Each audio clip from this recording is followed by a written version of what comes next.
à tous, aujourd'hui on se retrouve pour la présentation de cet oracle, le Heal Yourself Reading Cards, donc en anglais comme vous pouvez le voir.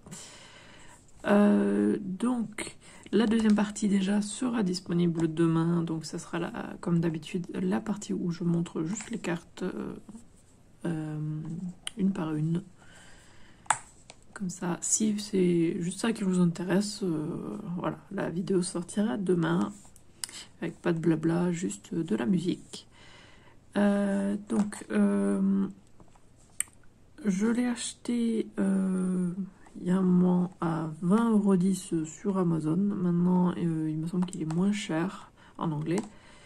Et j'ai vu, comme pour le tarot des chats, qu'il allait sortir en français normalement le 4 juin 2021, donc cette année, aux éditions Très Daniel à 26 €. Et il s'appellera normalement l'oracle thérapeutique d'auto-guérison. Donc ça c'est l'affiche que moi j'ai vue. Et du coup, oui, maintenant en anglais il a moins de 20 € et du coup il sera à 26 € en français. Comme d'habitude, c'est plus cher quand c'est en français en général. Et donc moi, comment je l'ai découvert? Alors il me semble que c'était une suggestion Amazon et que juste, bah, ils m'ont suggéré, j'ai vu les images et j'ai complètement craqué, quoi. Donc c'est un oracle avec 36 cartes. Donc ça c'est l'auteur et il y a deux illustrateurs.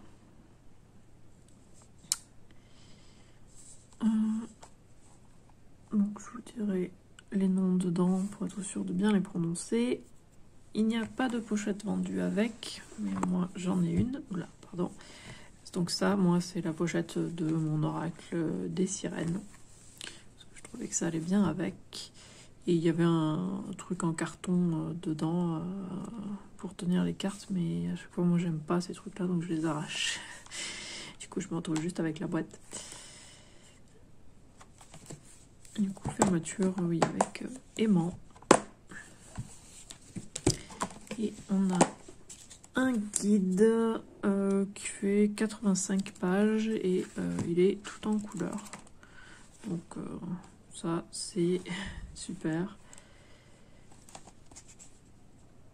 Donc introduction, comment utiliser les cartes, ensuite les cartes une par une, auteur et les illustrateurs. Il y a quelques tirages. Et pour chaque carte, du coup, il y a une grande image en couleur et tout un texte. Donc il y a le titre et le numéro de la carte, un petit paragraphe ici, encore un gros. Ça c'est petite interprétation, grosse interprétation. Et ensuite, ce qui est original avec ce deck, il n'est pas comme d'autres oracles, il y a en gros quelque chose à faire ici, donc une action comme c'est écrit, hein. Et du coup voir ce que on peut faire pour par rapport à ce que la carte dit. Et c'est vrai que c'est très parlant, je trouve, moi en tout cas personnellement, et je sais pas, j'ai beaucoup aimé ces cartes et comment ça marche. Donc voilà l'auteur et les illustrateurs. Donc il y a Chris Ortega et Drazenka Kimball. Alors je sais pas si je prononce bien. Hop. C'est deux femmes. Hop. Et vraiment, par contre, alors il y a les tirages là, mais moi personnellement, je ne me verrai jamais faire un tirage avec plusieurs cartes parce qu'il y a tellement de choses à lire et à travailler avec juste une carte. Donc moi pour l'instant en tout cas je ne fais qu'une carte à la fois et les cartes que j'ai tirées, je veux dire à chaque fois je reste avec et j'y réfléchis pendant très longtemps, quoi, avant de passer à autre chose, quoi. Donc, ouais. Bon, c'est peut-être parce que j'ai beaucoup de choses sur lesquelles travailler, mais bon. Bref, mais en tout cas, moi, je suis très fan. Alors, les cartes sont assez grandes, hein. Par rapport à ma main, je veux dire, elles sont quand même assez grandes. Elles n'ont pas de bordure, c'est juste blanc. Et l'arrière des cartes est comme ça. Pas réversible. Et de toute façon, dans le guide, il n'y a rien par rapport aux cartes réversibles. Ce n'est pas ce genre d'oracle ou de tarot. Là, c'est vraiment, de toute façon, je veux dire, oracle thérapeutique d'auto-guérison. Donc, dans le titre, on comprend bien que ce n'est pas un tarot ou un oracle divinatoire, et c'est vraiment pour travailler sur soi-même. Et après, on peut utiliser de toute façon tous les oracles oracles et tarots comme ça, mais là, du coup, c'est vraiment sur ça que ça se base. Et ouais, moi, en tout cas, j'ai beaucoup aimé, ou j'aime beaucoup plutôt. Alors, il y a une petite bordure jaune sur les bords. Oui, une bordure sur les bords, oui, c'est logique. Bref, il y a une bordure jaune qui est un peu plus foncée en bas et un peu plus claire en haut. Donc, petit dégradé. Bon, elles sont très très brillantes, donc c'est un petit peu galère si on veut prendre en photo ou en vidéo. Parce que du coup, forcément, on voit ma lampe, on voit les ampoules au plafond. Mais après, ouais, les illustrations sont magnifiques. Moi, en tout cas, je suis très très fan.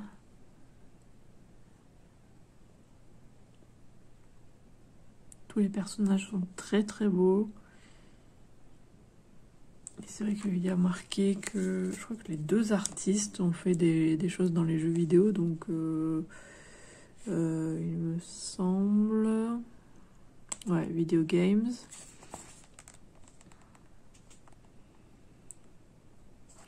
Gaming, voilà. Donc, du coup, ce n'est pas étonnant que ça me plaise, puisque j'aime beaucoup les jeux vidéo.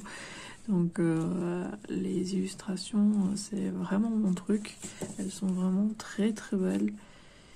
Et vraiment. Et le fait qu'il y ait deux artistes ne me gêne pas du tout. J'arrive même pas à savoir. Mais je crois qu'en fait, je viens de me rendre compte que Chris Ortega signe à chaque fois. Donc ça se peut qu'on peut savoir comme ça, mais je ne suis pas sûre à 100%. Mais en tout cas, elles sont très très belles, ces illustrations. Elles sont vraiment magnifiques. Toutes les filles et tous les garçons, tout est... Elles sont magnifiques. Les personnages sont magnifiques. Tout est très très beau. En tout cas, j'aime énormément. C'est vraiment mon truc, ce genre d'illustration.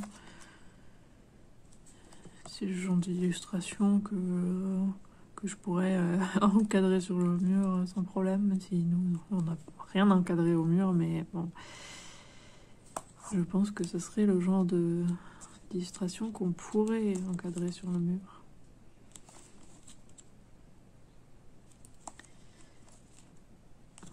Parce qu'elles sont vraiment très très belles. Je sais pas ce que vous en pensez. Forcément, ça dépend des gens, les illustrations. Bon, du coup, je suis en train de tout vous montrer, mais mais elles sont tellement belles.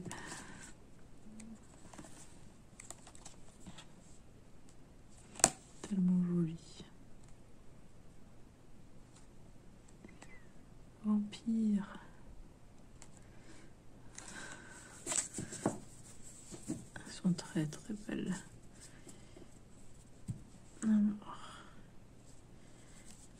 Je ne me souviens plus si elle se mélange bien ou pas, mais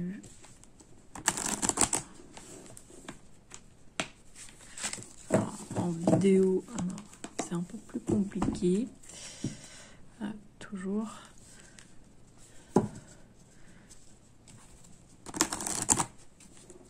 Et puis elles sont quand même très grandes, donc c'est plus compliqué aussi, mais elles sont assez souples.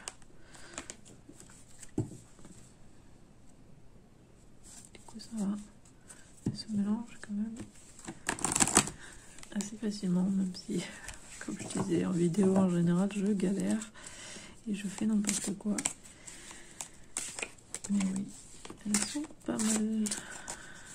Elles se mélangent pas mal, même si elles sont grandes.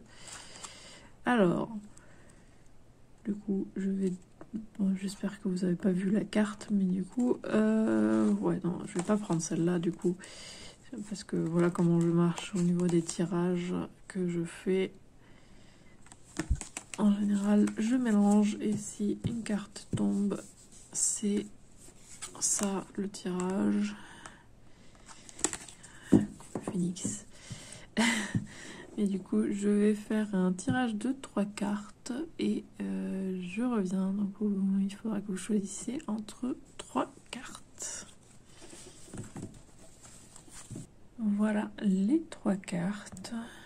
Du coup, il faut que vous choisissiez la carte qui vous parle.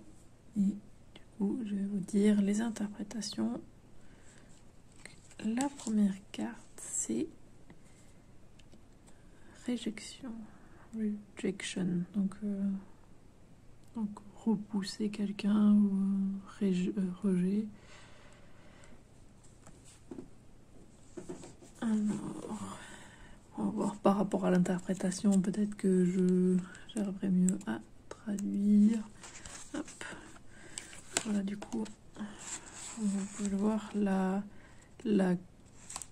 l'image dans le livre est de la même taille que la carte carrément. Donc c'est très grand. Donc il faut utiliser le rejet pour grandir et se reconstruire. Et oui, grandir et se reconstruire. La sensation de rejet peut vous déconnecter de votre cœur et de votre esprit et vous immobiliser. Plutôt que se laisser emporter par le rejet, il faut se concentrer sur comment grandir, apprendre et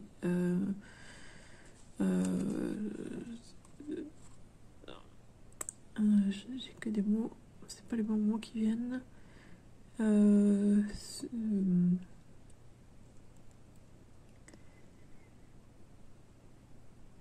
S'améliorer de ces expériences, de vos expériences, donc vous améliorer.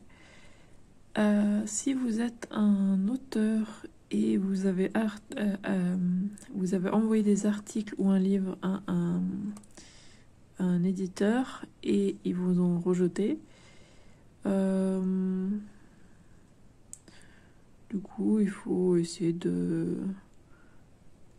juste l'envoyer à d'autres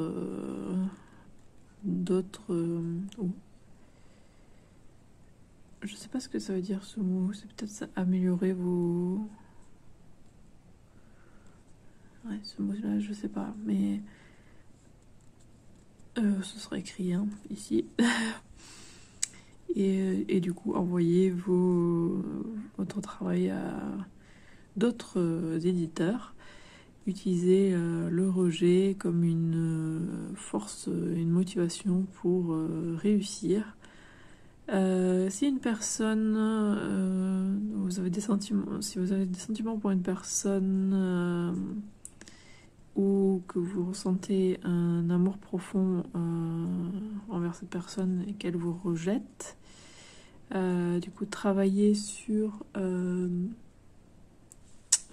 la guérison de votre cœur, donc travailler sur guérir votre cœur et reconnaître qu'il y a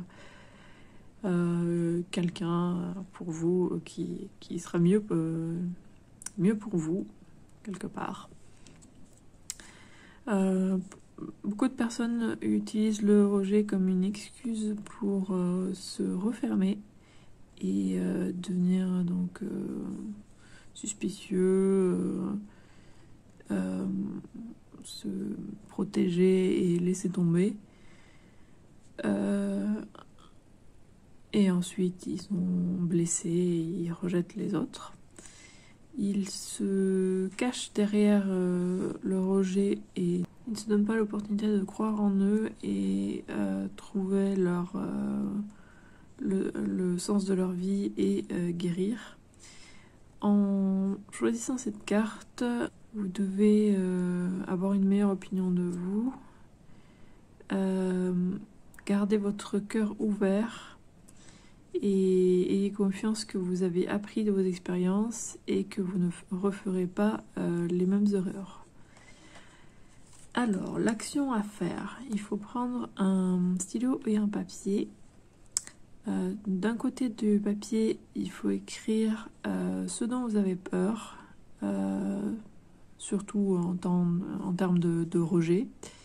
Et de l'autre côté, comment vous pouvez utiliser ce rejet pour réussir dans la vie. Donc ensuite faites les choses avec la certitude que le rejet peut être votre ami. Voilà, donc je pense que là vous comprenez un petit peu ce que je veux dire avec le fait que c'est vraiment spécial comme deck et comme carte. Il y a vraiment une action et tout ça, et c'est vraiment un travail sur soi et vraiment voilà. Et du coup de prendre à chaque fois quand on tire une carte, prendre le temps de travailler et réfléchir vraiment sur cette chose là, et une fois que c'est fait, passer à autre chose. Mais du coup peut-être que vous allez rester très longtemps avec une même carte, mais voilà. Mais je trouve ça très très intéressant comme façon de faire et j'aime beaucoup. Et puis les cartes en plus sont très très jolies, du coup moi j'aime beaucoup. Du coup, deuxième carte, la patience, numéro 23. Vous devez développer de la patience dans tous les endroits de votre vie. Alors, la patience ne veut pas dire laisser tomber et ne rien faire. Au contraire, vous devez être conscient de plusieurs aspects de la circonstance qui vous fait face. La patience vous requiert de arrêter de pousser et d'aller vite et de potentiellement créer des situations explosives. À la place, elle vous demande de voir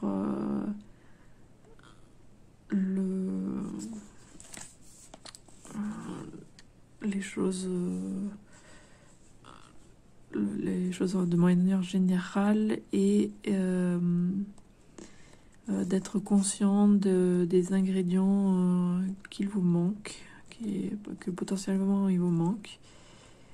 Si vous êtes impatient avec une personne en particulier, à la place, donnez-leur de l'espace.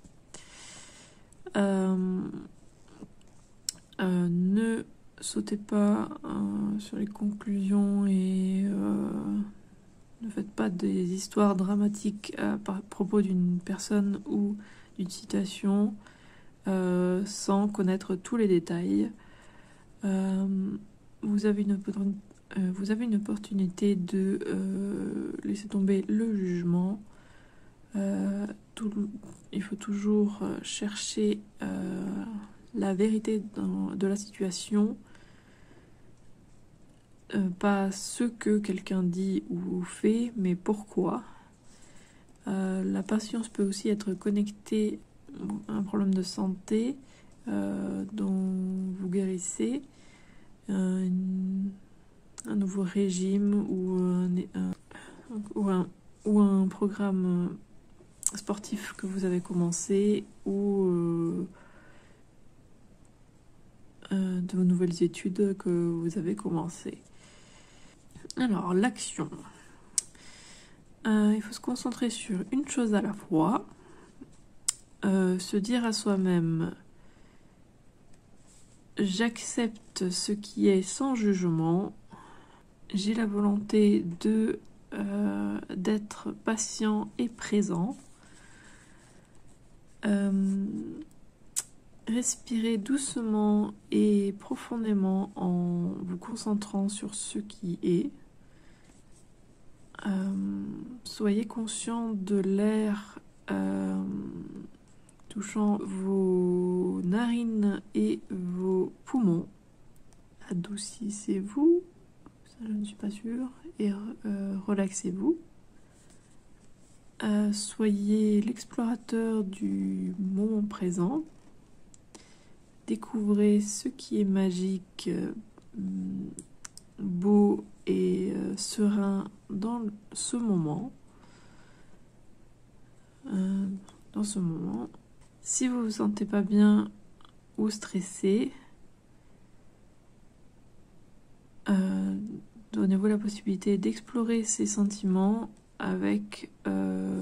en sachant que ça va passer. Oui, donc dites-vous que ça va aller, ça va passer, mais explorez quand même pourquoi et tout ça. Voilà.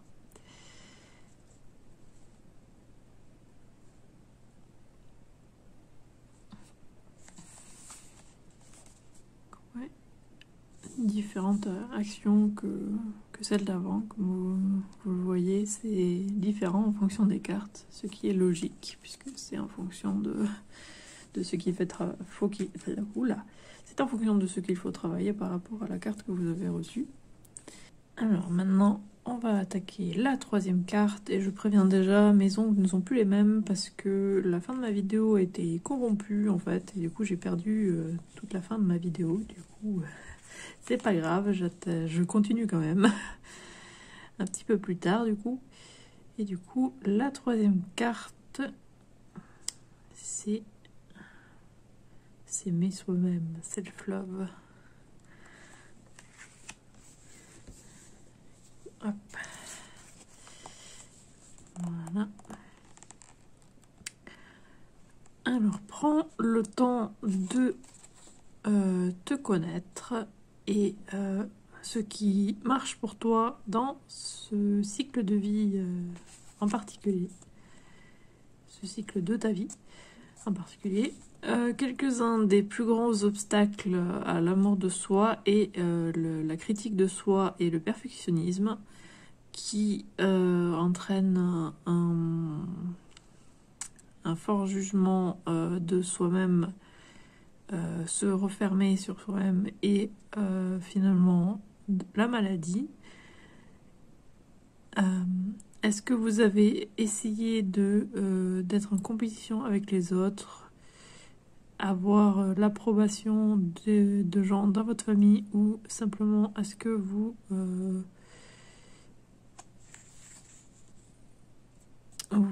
essayez de trop accomplir, de faire trop de choses? Si jamais, essayez, donc vous devez vous adoucir et essayer d'écouter et commencer à écouter votre corps.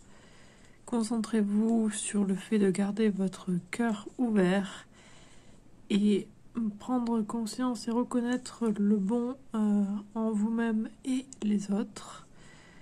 Cette carte vous dit d'inspirer et expirer l'amour à chaque moment de votre journée. Demandez-vous quel changement dois-je faire dans ma routine quotidienne pour que l'amour pulse à travers chaque respiration, action et relation dans laquelle je m'engage. Choisis d'ouvrir ton cœur à travers la douceur, de profondes respirations, la relaxation, le mouvement. Trouver la beauté dans la nature, dans votre maison, dans votre douleur, dans votre amour, dans votre tristesse, dans la prière, etc. Gardez votre cœur ouvert, même si ça fait que vous vous sentez vulnérable et exposé. Ensuite, l'action. Cette semaine, c'est l'opportunité d'apprendre à recevoir. À chaque fois que quelqu'un vous dit quelque chose de gentil ou offre de vous aider, prenez une grande inspiration, remerciez-les et acceptez. Vous avez besoin de trouver quelque chose d'aimant, d'épanouissant ou d'épanouissant à faire pour vous-même.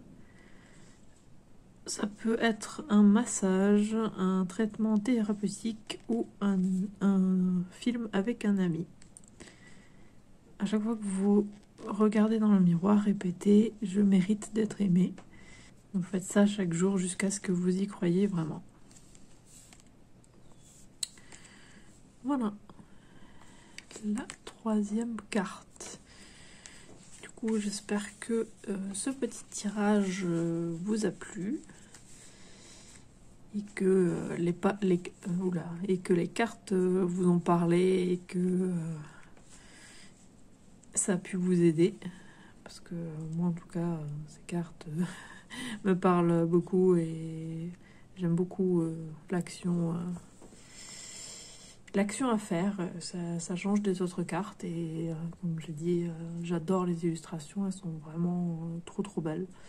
Je suis très fan des illustrations.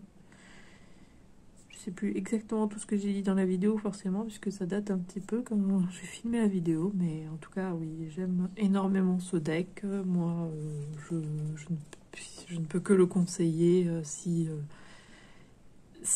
vous voulez faire un travail sur vous ou voilà, ou si un deck comme ça vous plaît, le fait de vraiment travailler sur vous-même et pas forcément avoir une guidance de futur et tout ça. Donc une prédiction et tout ça, mais après peut-être qu'il peut être utilisé comme ça, mais moi personnellement je ne l'utilise pas du tout comme ça, parce que comme j'ai dit quoi, le titre de toute façon, oracle thérapeutique d'auto-guérison en français, voilà, ça veut tout dire. Moi en tout cas je l'aime énormément et je ne peux que le conseiller à tout le monde puisque je l'adore. Du coup on se retrouve demain pour la deuxième partie avec les cartes une par une sur cette chaîne et on se retrouve mercredi sur ma chaîne principale. À bientôt.